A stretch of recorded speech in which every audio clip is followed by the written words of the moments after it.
You know, I read an article on IBJ this weekend that said 3 out of 4 of the local network television stations in this metropolitan area are now without news directors.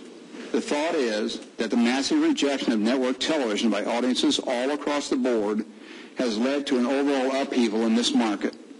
The network stations are trying anything they can to attempt to shore up their viewership and thus their finances. That has impacted the way the news about Carmel is produced and reported. Every time the television news media has an opportunity to help generate controversy in Carmel, they have done so and will do so in the future. For them, controversy sells. Good things like Carmel being named #1 in Money Magazine's annual poll of best places to live did not sell, and they treated that accordingly. The amount of innuendo and inaccurate reporting pertaining to the CRC finance was a case in point. One of the main things that the news media trumpeted, helped along by some of you sitting here tonight, is that the members of the CRC are non-elected and that they should not be able to spend money without your oversight.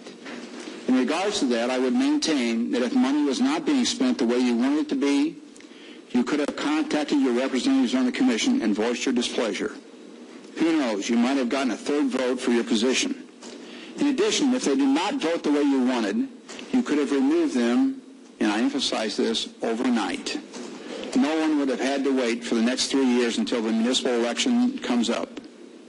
You certainly did not do the latter, and I never saw you come before the council to formally lodge a protest at the way money was being spent. This is something I've thought about for a long while. It not only pertains to our body, but also to all elected bodies.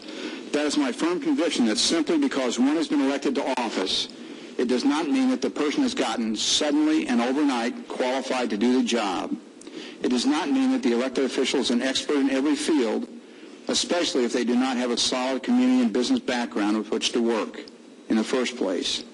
On the other hand, I like to think that we choose volunteer members of our boards and commissions because they have something in their background that particularly qualifies them to help the city in a specific capacity. For example, we chose David Bowers for one of our council appointments to the Redevelopment Commission because he is a businessman and, more importantly, he's a banker. His background has served us well. The mayor chose, among other well-qualified people, Bill Hammer as one of his appointments. He is far better qualified than any of us sitting up here tonight to serve on the Redevelopment Commission by virtue of his professional background. Since 1985, he has served as Vice President of Development for the largest mall developer in the world, Simon Property Group. Among his duties are the development of urban retail spaces, mixed-use developments, and standalone retail spaces. He has put together in excess of $1.2 billion in federal, state, and local funding for company development projects. He's put together numerous TIF projects in 8 different states. The other members of the CRC are similarly well qualified, and yet some members of this council have unfortunately said they made imprudent decisions or worse. As this straw dog has been promoted by the news media that non-elected people are spending the money of the city, it was never noted that at one time there were 3 members of the city council serving on the Redevelopment Commission. Those members are Lucy, John Cohen, and myself. Then Rick Sharp and I served together on the commission.